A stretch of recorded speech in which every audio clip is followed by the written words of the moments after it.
Oh, I wish the summer would never end. Why? Well, because I get to spend so much time with Beau. Is he planning to move on? Oh, no. But you know, if he did, I just might go with him. Did he ask you? No. But he did ask me to marry him once. And how come you turned him down? Well, there was still so much about his life that I didn't know. And you know everything about him now? I think so. Well, don't kid yourself. Doesn't matter how close you think you are to another person, there's always some part of them that's too private to share. I didn't know you were such a cynic. Well, I'm not. I'm a realist. I don't believe that you can ever really get to know another person. I think you have to just take what you can from them. Have you ever been in love? Once. What happened? It was a living hell. I don't want to talk about it. I'll see you at the soap.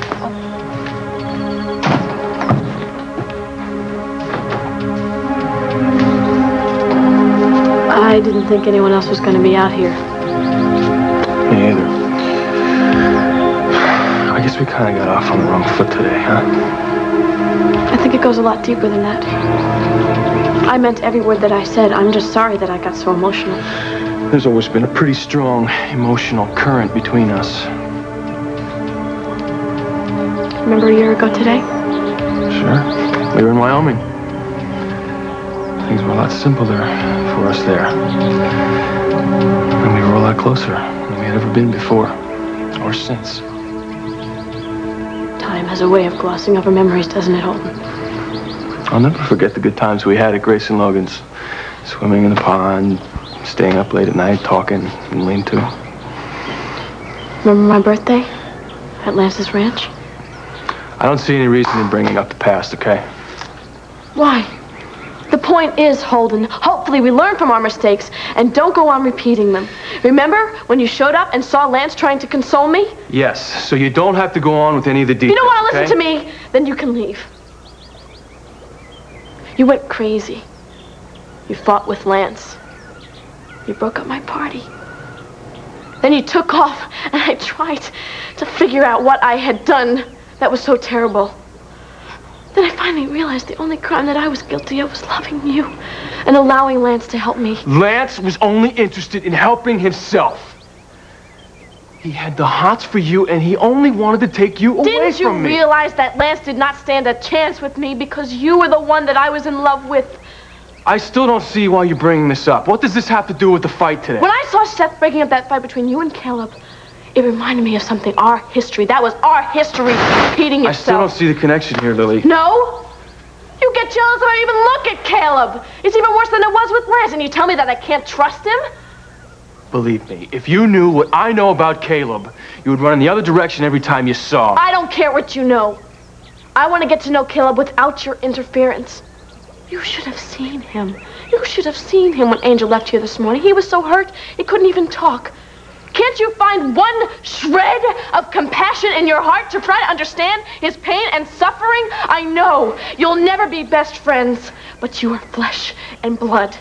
Caleb deserves every bit of pain and suffering he gets. If you believe that, then I pity you. Look, let's just get past all this Caleb stuff, all right? Tomorrow is your birthday, and I want it to be a very special day for you. Lily? I was worried about you. Hank's here, and Mama's ready to serve supper. Okay, you delivered your message, Caleb. Now, why don't you get out of here? Caleb, wait. I'm going with you.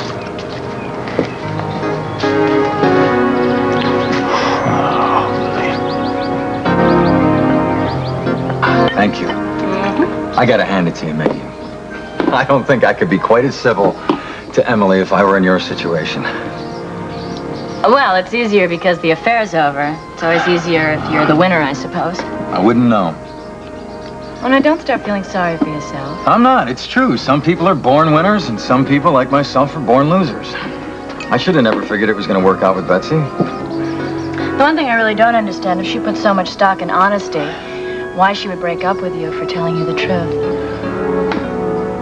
I appreciate you not being upset about it, especially when I went against your wishes. There's nothing I can do about it now. I just pray she doesn't tell another living soul I was the other woman in your life. Anyway, we came here to talk about you, not me. Thank you for inviting me. I didn't want you to sit at home alone. I knew how awful and alone I felt when I thought Tonio was gonna leave me for Emily. But hey, I'm living proof things can turn around. I'm sure Betsy's still reeling from the shock of finding out that you were with somebody else. If she's as fair as you say she is, she'll come around. Just give her some time. I think she might have understood if it was anybody else, Meg. The fact that you're married, you're Iva's sister, makes it impossible. We were two needy, caring people. And would she have been happier if you had picked up a stranger? I think what bothers her most, Meg, is it happened more than once. I think that's something we have to look at, too. The first time, it was because of a lot of crazy circumstances. But the second time at my apartment, that was no accident. We both knew what we were doing.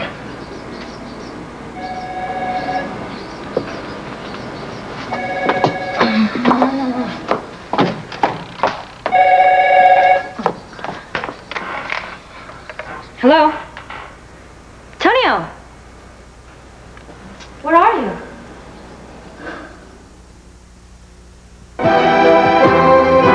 This portion of As the World Turns has been brought to you today by Ivory, clean the way it ought to be, and by Dawn Dishwashing Liquid. It takes grease out of your way. We'll continue with part 2 of As the World Turns in just a moment.